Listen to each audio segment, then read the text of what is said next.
მათეს სახარების განმარტება. თავი მე-12. ნეტარი თეოფილაქტე ბულგარელი. მუხლები პირველიდან მერვეს ჩათვლით. შაბათის სჯულის განმარტება. 1. მას შამსა შინა წარვიდო და იესო დღესა შაბათსა ყანობირსა მათსა. ხოლო მოწაფეთა მისთა შეემშია და იწყეს მუსვლად თავსა ხუვილისასა და ჭამად. არ ღვევს რას სჯულს. უფალს მოწაფენი ყანაში შეჰყავს. რათა ჭამონ და ამით შაბათის წესი დაარღვიონ. 2. 4. ხოლო ფარისეველთა მათ იხილეს რაი. რქვეს მას, აჰა მოწაფენი შენი იქმან, რომელი არაჯერ არს შაბათსა შინა საქმედ. ხოლო თავად მან რქვა მათ. არა აღმოგიკითხავს არა, რაი იგიყო დავით. ოდეს იგი შეემშია და მისთანათა მათ, ვითარ იგი შევიდა სახლსა ღმრთისასა და პურნი იგი შესაწირავთანი შეჭამნა. რომელთაი არაჯერ იყო ჭამად მისა, არცა მისთანათა მათ, გარნამღდელთა ხოლო. ფარისეველნი კვლავ დებენ ბრალს შიმშილის ბუნებრივი გრძნობის გამო. მაშინ, როცა თვითონ უარესად სცოდავენ, უფალი მათ დავითის ისტორიით არცხვენს. მან ხომ ამბობს იგი, შიმშილის გამო უფრო დიდი რამ გაბედა, პურნი შესაწირავთანი ის პურებია, ყოველ დღე რომ იდებოდა, ტრაპეზზე 12 პური ლაგდებოდა, 6 მარჯვენა და 6 მარცხენა მხარეს. თუმცა დავითი წინასწარმეტყველი იყო, მაგრამ ისინი არც მას უნდა შეეჭამა. ამის უფლება მხოლოდ მღვდლებს ჰქონდათ და მით უმეტეს არც იმათ, რომელნიც მასთან ერთად იყვნენ. მიუხედავად ამისა, შიმშილის გამო შენდობას მაინც იმსახურებს. ასევე იმსახურებენ მოწაფენიც. 5. 6. ანუ არა აღმოგიკითხავსა სჯულსა, რამე თუ შაბათთა შინა მღვდელთა ტაძარსა მას შინა შაბათი შეურაცხყვიან და უბრალო იყვნიან. ხოლო გეტყვით თქვენ, ვით არმედ, ტაძრისა უფრო ის არ საქა. სჯული შაბათს მუშაობას კრძლავდა, მაგრამ მღვდლები შაბათობით შეშასაც აპობდნენ და ცეცხლსაც ანთებდნენ. ასე რომ, შაბათს შეურაცხყოფდნენ, ანუ, როგორც თქვენ ფიქრობთ, უგუნურად იქცეოდნენ, მაგრამ მეტყვით, ისინი მღვდლები იყვნენო, მოწაფენი კი, არა, ხოლო მე გიპასუხებთ, აქ არის ის, ვინც ტაძარზე დიდია, ანუ, რადგანაც მე უფე, ტაძარზე უფრო დიდი, მოწაფეებთან ვარ, მათაც მეტი უფლება აქვთ შაბათის დარღვევისა, ვიდრე მღვდლებს. 7. 8. უკვე თუმცა გეცნა, რაი არს და წყალობა იმნებავს და არა მსხვერპლი, არამცა დასაჯენით უბრალონი. უფალ არს ძე კაცისა შაბათისაცა. წარმოაჩენს მათ უვიცობასაც, რადგანაც წინასწარმეტყველური წიგნები არ იცოდნენ, განა მოწყალენი არ უნდა ვიყოთ. კითხულობს იმ ადამიანთა მიმართ, რომელნიც შიმშილობენ, გარდა ამისა, მე ვარ ძე კაცისა, უფალი შაბათისა, ისევე როგორც ყოველივესი და შემოქმედი დღეთა. ასე რომ, შაბათს მე, ვით არცა მეუფე, ვარ ღვევ. ეს სიტყვები გადატანითი მნიშვნელობითაც უნდა გაიგო. მოწაფენი მუშაკნი იყვნენ, ხოლო სამკალი და თავთავნი, მორწმუნენი. მოწაფეები მათ წყვეტდნენ და ჭამდნენ, ანუ საზრდელად ადამიანთა ხსნა ჰქონდათ და ამას შაბათს იქმოდნენ. იმ დღეს, როცა უკეთურ საქმეებს თავი უნდა ავარიდოთ, ფარისეველნი კი გულისწყრომას გამოხატავდნენ, როგორც ეს ეკლესიაში ხდება, ხშირად, როცა მოძღვარნი ასწავლიან და სარგებლობა მოაქვთ, ფარისეველნი და მოშურნენი წყენას გამოხატავენ. მუხლები მე-9-დან მე-14-ს ჩათვლით. ხმელი ხელის განკურნება. 9. 10. და წარმოვიდა მიერ იესო და მოვიდა შესაკრებელსა მათსა. და იყო მუნკაცი ერთი, რომელსა ხელი განხმელე დგა. კითხვიდეს მას და ეტყოდეს, უკვე თუ ჯერ არს შაბათსა კურნებაი, რაითამცა შეასმინეს იგი. სხვა მახარებელთა თქმით, იესომ ჰკითხა ფარისევლებს. შეიძლება ითქვას, რომ იყვნენ რა შურიანები. ფარისევლებმა გააფრთხილეს და ჰკითხეს იესოს, როგორც ამას მათი ამბობს. შემდეგ კი, ქრისტემ თავის მხრივ ჰკითხა მათ, თითქოს და დასაცინად მათი გულქვაობისა, როგორც სხვა მახარებლები გვიამბობენ. ფარისევლებმა კი იმიტომ ჰკითხეს, რომ მისი ცილისწამების საბაბი ჰქონოდათ. 11-12 ხოლო იესო ხრქვა მათ, ვინ არის თქვენგანი კაცი, რომელსა ედგას ცხოვარი ერთი და შთავარდეს იგი დღესა შაბათსა ჯურუმულსა, არამე უპრასა და აღმოიქვას იგი, რაოდენ უმჯობეს არის კაცი ცხოვრისა, ამისთვის ჯერ არის შაბათსა შინა კეთლისა საქმე. გვაჩვენებს, რომ ანგარების მოყვარეობისა და იმის გამო, რომ ცხვარი არ დაკარგონ, შაბათს არ ღვევენ, ადამიანის განკურნებისათვის კი იმავეს კრძალავენ. ამგვარად, ერთსა და იმავე დროს წარმოაჩენს მათ, ვითარცა ანგარების მოყვარეებს, სასტიკებსა და ღმრთის არად ჩამგდებთ, რადგან ცხრის დაკარგვის შიშით შაბათს უგულებელს ყოფენ, მაგრამ უწყალონი არიან, როცა ადამიანის განკურნვა არ სურთ.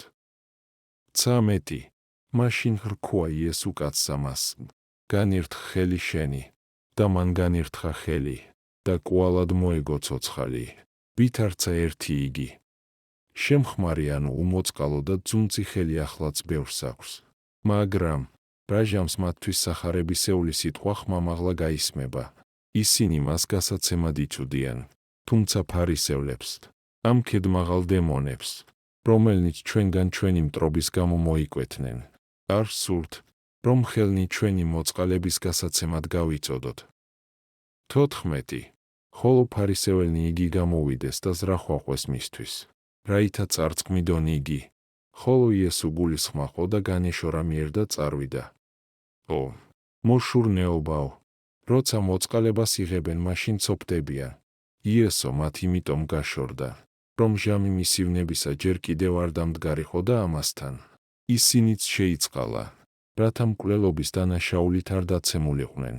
თანაც, უაზროდ ხიფათ მითავის ჩაგდება ხომ არც ღმრთისთვისაა სათნო.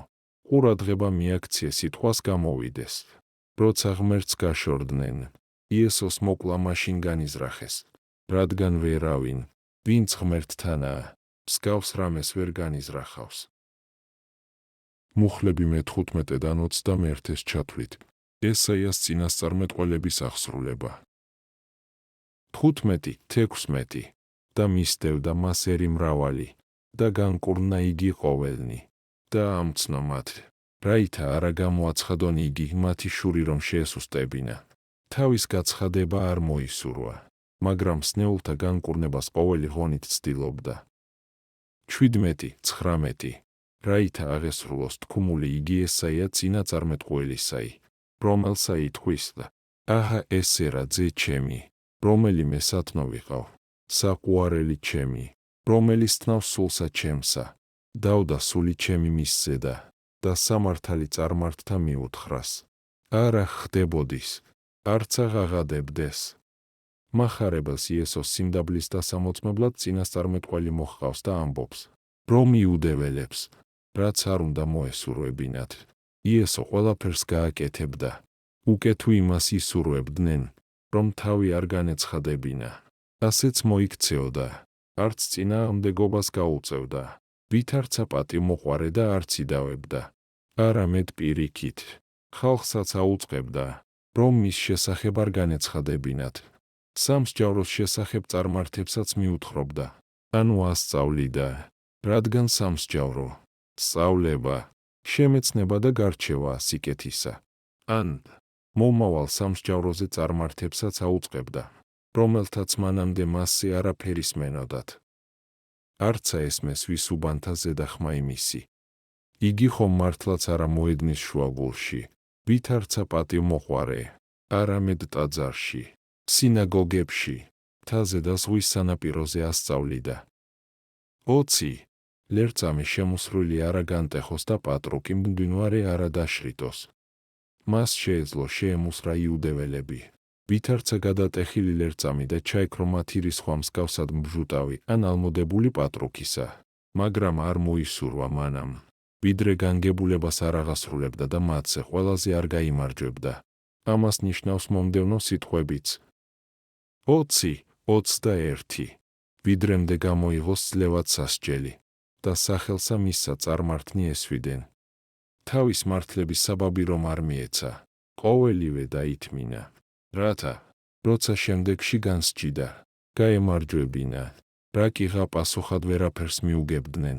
მართლაც, რა აღარ მოიმოქმედა, რომ ისინი შეეძინა, მაგრამ თავად არ ინდომეს. ამიტომაც წარმართებს ექნებათ სასოება მისი. მაშინ, როცა იუდეველებმა ეს არ მოისურვეს. მუხლები 22-დან 30-ს ჩათვლით. ბელზებულის ცილისწამება. 22-23. მაშინ მოჰგუარეს მას ეშმაკეული ბრმაი და ყრუი და განკურნა იგი. ვითარმეტ ყრუი და ბრმაი ხედვიდა და იტყოდა და განუკვირდებოდა ერთს ამას და იტყოდეს. ნუ უკვე ესე არსზე დავითისი. დემონმა გზარწმენისაკენ, თვალები, სმენა და ენა გადაუკეტა, მაგრამ იგი იესომ განკურნა და ხალხისაგან დავითის ძედ იწოდა, რადგანაც ქრისტეს დავითის თესლისაგან მოელოდნენ. ახლაც, უკვე თუ ვინმე სიხილავ, ვინც სიკეთეს ვერც თვითონ იაზრებს და არც სხვის სიტყვებს იწყნარებს, იგი ბრმად და ყრუდ ჩათვალე, შეეხება რა მის გულს და იგი ღმერთმა განკურნოს. 24. ხოლო ფარისეველთა მათ ვითარცა ესმა ესე. იტყოდეს, ესე არა განასხამს ეშმაკთა, გარნა ბელზებულითა, მთავრითა მით ეშმაკთაითა. თუმცა უფალი მათ განშორდა, მაგრამ ესენი, შორიდან ესმოდათ რა მისთა საქმეთა შესახებ. ცილს სწამებენ სწორედ მაშინ, როცა იგი ადამიანებისათვის ქველმოქმედებს. ამგვარად, ფარისეველნი მისი მტრები, ვითარცა ეშმაკი, ბუნებით იყვნენ. 25-26. იცოდნა იესუს რახვანი იგი გულისა მათისანი და ხრქუა მათ. ყოველი მეუფებაი, რომელი განევლთის თავსათვისა, მოოხრდის და ყოველი ქალაქი გინა სახლი, რომელი განევლთის თავსათვისა, ვერ დაემტკიცოს და უკვე თუ ეშმაკი ეშმაკსა განხდის, თავსათვისა განევლთა, ვით არ დამტკიცნეს მეუფებაი მისი. საჯაროდ ამჟღავნებს რა მათ ზრახვებს, იგი აჩვენებს, რომ ღმერთია, იგი მათგან თავს საყოველთაო მაგალითებით იცავს და მათ უგუნურებას აშკარავებს, როგორ განდევნიან დემონები ერთმანეთს. მაშინ, როცა კიდევ უფრო მეტად შემჭიდროვებას ცდილობენ, სატანად მოწინააღმდეგე იწოდება.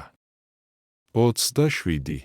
და უკვე თუ მე ბელზებულითა განვასხამ ეშმაკთა, ძენი თქვენი რაითა განასხმენ, ამისთვის იგინივე მსაჯულ თქვენ დაიყვნენ. კარგი, ამბობს, მე ასეთი ვარ, მაგრამ თქვენი შვილები, ანუ მოწაფენი ჩემნი, ისინი ვისი ძალით ხადევნიან, ნუ თუ ისინიც ბელზებულის ძალით, ხოლო უკვე თუ ღმრთეებრივით, მით უმეტეს მე, რადგან სასწაულებს ჩემი სახელით აღასრულებენ. ამიტომაც განისჯებით მათგან, რადგანაც ხედავთ, რომ ჩემი სახელით სასწაულმოქმედებენ და ცილს მაინც მწამებთ. 28. უკვე თუ მე სულითა ღმრთისაითა განვასხამ ეშმაკთა, მოსამე იწია თქვენზე და სასუფეველი ღმრთისაი. ხოლო, ამბობს, უკვე თუ დემონებს ღმრთეებრივი ძალით ვდევნი, მაშინ ზე ღმრთისა ვარ და თქვენთან იმიტომ მოვედი, რომ კეთილი გიყოთ, ასე რომ, მოსამე იწია თქვენზე ჩემი მოსვლა, ანუ სასუფეველი ღმრთისა. მაში, რატომღა სწამებთ ცილს ჩემს მოსვლას, რომელიც თქვენთვის მოხდა. 29. ანუ ვით არ ვისხელა ეწიფების სახლსა ძლიერისასა შესვლად და ჭურჭელი მისი გამოტყუენვად. უკვე თუ არა პირველად შეკრას ძლიერი იგი და მაშინღა სახლი მისი იავარყოს. ანუ, ამბობს, არა მარტო შორსა ვარ იმისგან, რომ დემონები მეგობრებად მყავდეს, არამედ პირიქით, ვეწინააღმდეგები და ვკრავ მათ, რომელნიც ჩემს მოსვლამდე ძლიერნი იყვნენ. რამე თუ შემოვიდა რა სახლსაშინა, ანუ სამყაროში, ქრისტემ მიიტაცა დემონთა ჭურჭელი, რომელშიც ადამიანებს გულისხმობ. 30. რომელი არა არს ჩემთანა, იგი მტერი ჩემი არს, და რომელი არა შეჰკრებს ჩემთანა, იგი განაბნევს. როგორღა შემეწევა ბელზებული, ამბობს, უკვე თუ იგი სხვებზე მეტად მტრობს მე, რადგან მესათნოებას ვასწავლი, ის კი, ბოროტებას. მაში, ჩემთან როგორღა იქნება, მე ადამიანებს მათივე ხსნისათვის ვკრებ, ხოლო ის განაბნევს, ფარისევლებზეც მიანიშნებს, რადგან, როცა ის ასწავლიდა და მრავალთათვის სარგებლობა მოჰქონდა. ხალხს ფანტავდნენ, რათა მასთან არ მისულიყვნენ. ამგვარად, აჩვენებს, რომ დემონებს მართლაც ისინი ემსგავსებოდნენ. მუხლები 31-დან 37-ს ჩათვლით. სულიწმიდის გმობა და სიტყვის პასუხისმგებლობა. 31-32. ამისთვის გეტყვით თქვენ, ყოველი ცოდვაი და გმობაი მიეტეოს კაცთა, ხოლო სულისაწმიდისა გმობაი არა მიეტეოს კაცთა. და რომელმან თქვა სიტყვაი ძისა კაცისათვის, მიეტეოს მას, ხოლო რომელმან თქვა სულისაწმიდისათვის, არა მიეტეოს მას არცა ამას სოფელსა, არცა მერმესა მას. აქ იგი ამბობს ყოველ სხვა ცოდვას, მაგალითად, მრუშობასა და ქურდობას, რაღაც მცირე გამართლება მაინც აქვს, რადგან ამ დროს კაცობრიվ სისუსტეს მოვიხმობთ და შედარებით პატიებასაც უფრო ვიმსახურებთ. მაგრამ რა ჟამს ვინმე სულის მიერ აღსრულებულ სასწაულებს უყურებს და ცილს სწამებს, რომ თითქოს ისინი დემონური ძალით სრულდებიან. ამას რა გამართლება მოეძებნება? ცხადია, მან იცის, რომ ისინი სულისა მიერ წმიდისა ხდება, მაგრამ ცუდად განზრახ იქცევა. ამგვარს როგორღა მიეტევება? როცა იუდეველები ხედავდნენ უფალს, რომელიც ჭამდა და სვამდა. ურთიერთობა ჰქონდა მეზვერეებსა და მეძავებთან და ყველა სხვა საქმეს, ვითარცა ძე კაცისა, აღასრულებდა და შემდეგ საყვედურობდნენ ჭამისა და ღვინისმის გამო. ამ დროს ისინი შენდობის ღირსნი იყვნენ და ამისთვის არც სინანული მოეთხოვებოდათ, რადგან ჩანდა, რომ ცდომილებისათვის საკმარისი მიზეზი ჰქონდათ. მაგრამ, როცა უყურებდნენ, როგორ აღასრულებდა სასწაულებს და მაინც ცილს სწამებდნენ და სულიწმიდას გმობდნენ, ამბობდნენ რა, ისინი დემონებისგან ხდება. როგორღა ვიფიქროთ, რომ ეს ცოდვა მათ მონანიების გარეშე მიეტევებათ? ამგვარად იცოდე, როცა ვინმე ძე კაცისას გმობს, ხედავს რა, რომ კაცობრივი ცხოვრებით ცხოვრობდა და მას მეძავთა მეგობარს, ჭამელსა და ღვინის მსმელს უწოდებდა, რადგან ქრისტე ასეც იქცეოდა. ამგვარ კაცს კიდევაც რომ არ მოენანიებინა, პასუხს მაინც არაგებდა და პატიებასაც იმსახურებდა, რადგან იესოში დაფარული ღმერთი ვერ შეიცნო. ხოლო ის, ვინც სულიწმიდაზე, ან ქრისტეს სულიერ საქმეებზე მკრეხელობს და მათ დემონურს უწოდებს, თუ არ მოინანია, არ შეენდობა, რადგან მას ხომ ცილის წამებისათვის საკმარისი მიზეზი არ აქვს. ვითარცა იმას, ვინც ქრისტეს მეძავთა და მეზვერეთა შორის ხედავდა და ცილს შემდეგ სწამებდა, ამიტომ მას არა თუ არც აქ და არც იქ არ შეენდობა, არამედ აქაც და იქაც დაისჯება. მრავალი აქ ისჯება, მაგრამ იქ, სრულიადაც არა, ვითარცა გლახაკი ლაზარე, სხვანი კი სასჯელს აქაც და იქაც მიიღებენ, როგორც სოდომელნი და ისინი, რომელნიც სულიწმიდას გმობენ, ხოლო ზოგიერთნი, არც აქ და არც იქ, როგორც, მაგალითად, მოციქულნი და წინამორბედი, ვითარცა დევნილნი, ისინი თითქოს აქ დაისაჯნენ, მაგრამ ეს იყო სასჯელი არა ცოდვებისათვის, არამედ გამოცდა და გვირგვინი. 33. ანუ ყავთ ხეიგი კეთილ და ნაყოფიცა მისი კეთილ, ანუ ყავთ ხეიგი ხენეშ და ნაყოფიცა მისი ხენეში. რამე თუ ნაყოფისაგან ხეიგი საცნაურ არს.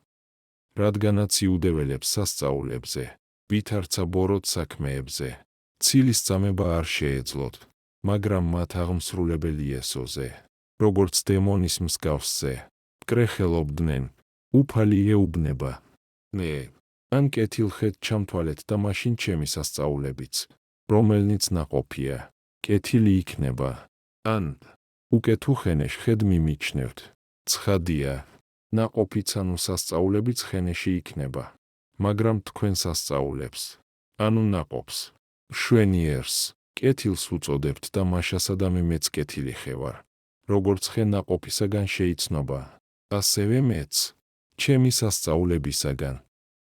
34. ნაშობნო იქედნეთანო, ვითარ ხელგეწიფების კეთილისა სიტყვად, რამე თუ თქვენ უკეთურნი ხართ, ხართ რა ბოროტნი ხენი, ეუბნება, ნაყოფსაც ბოროტს იძლევით, რადგან ჩემზე ბოროტს იტყვაობთ, ასევე მეც, უკეთური რომ ყოფილიყავი, ნაყოფსაც უკეთურს გამოვიღებდი და არა ამგვარ სასწაულებს. იქედნეს ნაშობებს უწოდებს მათ, რომელთაც თავი აბრაამით მოჰქონდათ და აჩვენებს, რომ ისინი არა აბრაამისაგან, არამედ მათი ბოროტების შესაფერისი წინაპრებისაგან იყვნენ წარმოშობილნი. 34-35 რამე თუ ნამეტნავისაგან გულისაპირი ითხვინ, კეთილმან კაცმან კეთილისაგან საუნჯისა გამოიღის კეთილი და ბოროტმან კაცმან ბოროტისაგან საუნჯისა გამოიღის ბოროტი.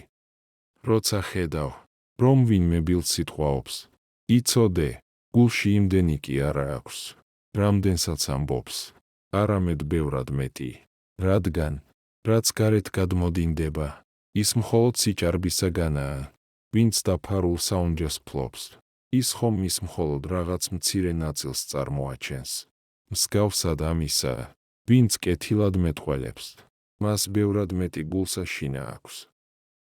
36-37 ხოლო მე გეტყვი თქვენ, რამე თუ ყოველი სიტყვაი უქმი რომელსა იტყოდიან კაცნი, მისცენ სიტყვაი მისთვის დღესა მას სასჯელისასა. რამე თუ სიტყვათა შენთაგან განხმართლდე და სიტყვათა შენთაგან დაისაჯო.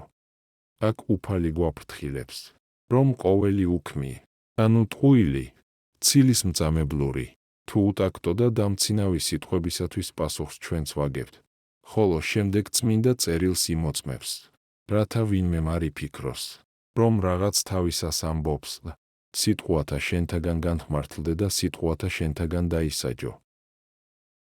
მუხლები 38-დან 42-ს ჩათვლით. იონას სასწაული. 38 მაშინ მივიეთ მე ვუგეს მწიგნობართაგან და ფარისეველთა და ხრქვეს, მოძღვარ, გუნებავს შენგან სასწაულისა ხილვად. გაკვირვებული მახარებელი სიტყვას მაშინ უმატებს, რადგან სასწაულს მაშინ ითხოვენ, როცა უკვე მომხდარ სასწაულებს უნდა დამორჩილებოდნენ, როგორც სხვა მახარებელი ამბობს, სასწაულის ხილვაზე ციდან სურდათ, რადგან ეგონათ, რომ დედამიწაზე სასწაულებს ეშმაკის ძალით აღასრულებდა. სამყაროს მპყრობელი ხომ ეშმაკია, ხოლო მაცხოვარმა რა უპასუხა. 39-40 ხოლო თავად მან მიუგო და ხრქვა მათ, ნათესავი ბოროტი და მემრუშე სასწაულსა ეძიებს, და სასწაული არა ეცეს მას. გარნა სასწაული იგი იონა წინაწარმეტყველისაი. რამე თუ ვითარცა იგი იყო იონა მუცელსა ვეშაპისასა 3 დღე და 3 ღამე. ეგრეთ იყოს ზე კაცისაი გულსა ქვეყანისასა 3 დღე და 3 ღამე. ამ ხალხს ვითარცა პირმოთნესა და ცბიერს, ბოროტ მოდგმას უწოდებს, ხოლო ვითარცა ღმრთისაგან განდგომილსა და დემონებთან შეერთებულს, მრუშს, სასწაულს, თავის აღდგომას, როგორც უჩვეულო მოვლენას, რადგანაც შთახდა რა გულსა ქვეყანისასა, ქვესკნელს ანუ ჯოჯოხეთს გულისხმობ, მესამე დღეს აღდგა. 3 დღესა და 3 ღამეში ნაწილები მოიაზრე და არასრული დღე და ღამე. იგი პარასკევს მოკვდა, ეს ერთი დღე იყო, შაბათს მკვდარი იცვა, ესეც მეორე დღე, კვირის ღამემ მას ჯერ კიდევ მკვდარს მოუსწრო. ამგვარად გამოითვლება 3 არასრული დღე ღამე. ჩვენც ხომ ხშირად დროს ასე ვითვლით.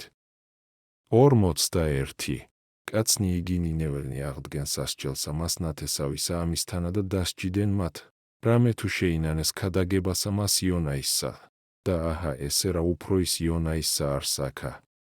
უფალი ეუბნება მათ, როცა იონამ ვეშაპის მუცლიდან გამოსვლის შემდეგ იქადაგა, მისი ირწმუნეთ, ხოლო მე ჩემი აღდგომის შემდეგაც არ მიწამებთ. ამიტომაც განისჯებით ნინეველთაგან, რომელთაც მონისა ჩემისა იონასი, თუმცა ბარბაროსები იყვნენ, სასწაულის გარეშეც ირწმუნეს.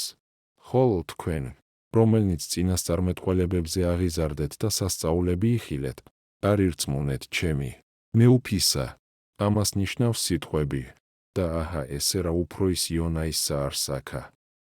42 დედოფალი იგი სამხრისაი აღდგეს სასჯელსა მას ნათესავსა ამასთანა და დასაჯოს იგი.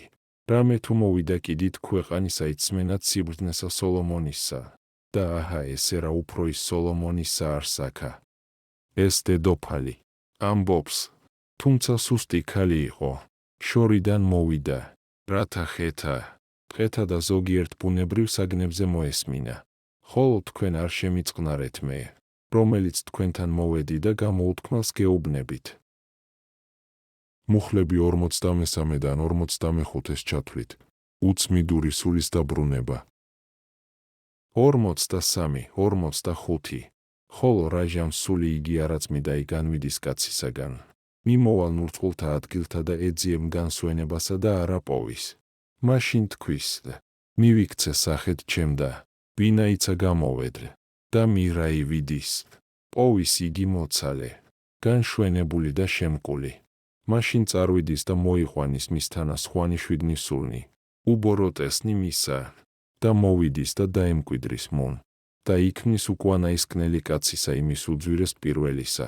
ესრეთ ეყოს ნათესავსა ამასცა უკვეთურსა. უფალი აჩვენებს, რომ არ შეიწყნარეს რა იგი, მათ დაღუპვის უკანასკნელ ზღვარს მიაღწიეს, ისევე როგორც დემონებისაგან განთავისუფლებულებს. უკეთუ საკუთარ თავზე არ იზრუნეს, უარესის დათმენა მოუწევთ, ასევე თქვენი მოდგმაც, რაჟამს თაყვანს კერპებს სცემდით. დემონს ჰყავდა შეპყრობილი. მე ეს დემონი წინასწარმეტყველთა საშუალებით განდევნე და თავად მოვედი, რადგან თქვენი განწმენდა მსურდა, მაგრამ რადგანაც ხელი მკარით და უფრო მეტიც, ჩემს დაღუპვას ესწრაფვით, ვითარცა უარესი ცოდვის ჩამდენი, კიდევ უფრო მეტად დაისჯებით და უკანასკნელი ტყვეობა თქვენი პირველზე უფრო მძიმე იქნება. შენ კი ესეც მოიაზრე, რომ ნათლისღებით უწმინდური სული განიდევნება, რომელიც უწყლო ადგილებსა და მოუნათლავ სულთა შორის დაეხეტება, მაგრამ მათში განსვენებას ვერ პოულობს, რადგანაც, რამდენადაც მოუნათლავნი უკვე შეპყრობილი ჰყავს. დემონებისათვის განსვენება ნათელღებულთა ბოროტი საქმეებით დამძიმება. ამგვარად, დემონი ნათელღებულს 7 სულთან ერთად უბრუნდება, რადგანაც სულის 7 ნიჭის საპირისპიროდ ბოროტების 7 სული არსებობს. როდესაც ის მონათლულის სულში შევა, მისი უბედურება გაიზრდება, რადგან თუ ნათლობამდე მისი საშუალებით განწმენდის იმედი ჰქონდა, ნათლობის შემდეგ იმედიც აღარ არსებობს, გარდა მონანიებისა, რომელიც ფრიად ძნელია. მუხლები 46-დან 50-ს ჩათვლით. ქრისტეს ჭეშმარიტი ნათესავნი. 46. და იყო ვიდრე იგი ეტყოდა ღაერს ამას. აჰა ესერა დედა იმისი და ძმანი მისნი დგეს გარე და ეძიებდეს მას სიტყვად. კაცობრივი თვისების გამო დედამ მოისურვა ეჩვენებინა, რომ ყრმაზე უფლება ჰქონდა, რადგან ჯერ კიდევ ვერ იაზრებდა, ვინ იყო იგი, მას მოსწონდა პატივი, რომელსაც შვილი მორჩილებით მიაგებდა და ამიტომ მისი ყურადღების მიქცევა მაშინ მოისურვა, როცა იგი საუბრობდა. ქრისტე კი როგორ მოიქცა, როცა მისი განზრახვა შეიცნო, მოისმინე, რა უთხრა. 47, 50. მაშინ რქვა ვინმე მას, აჰა დედა შენი და ძმანი შენი დგანან გარეშე და უნებს რაიმე სიტყვად შენდა, ხოლო იესო მიუგო მეტყველსა მას და რქვა, ვინ არს დედა ჩემი, ანუ ვინ არიან ძმანი ჩემნი, და მიყო ხელი მისი მოწაფეთა მიმართ თვისთა და თქვა, აჰა დედა ჩემი და ძმანი ჩემნი, რამე თუ რომელმან ყოს ნებაი მამისა ჩემისა ზეცათა ისაი, იგი არს ძმაი და დაი და დედა ჩემი. ამას იმიტომ კი არ ამბობს, რომ დედისთვის ესაყვედურებინა, არამედ, რათა მისი კაცობრივი ბუნებისათვის დამახასიათებელი პატიმოყვარული აზრი გამოესწორებინა. ის კი არ უთქვამს, დედა ჩემი არ არისო, არამედ უკეთ უღმრთის ნებას არ აასრულებს. ვერაფერს არ გებს ის, მე რომ შვაო, უფალი არ უარყოფს, რომ ბუნებრივად იშვა, მაგრამ მას უმატებს შობას სათნოებით, რადგანაც ვერცერთი უღირსი შობისაგან სარგებელს ვერ მიიღებს. ამგვარად, განკურნა რასენი პატიმოყვარეობისა, ის კვლავ დაემორჩილა დედის მოწოდებას, როგორც ამას მახარებელი შემდეგ გვეუბნება.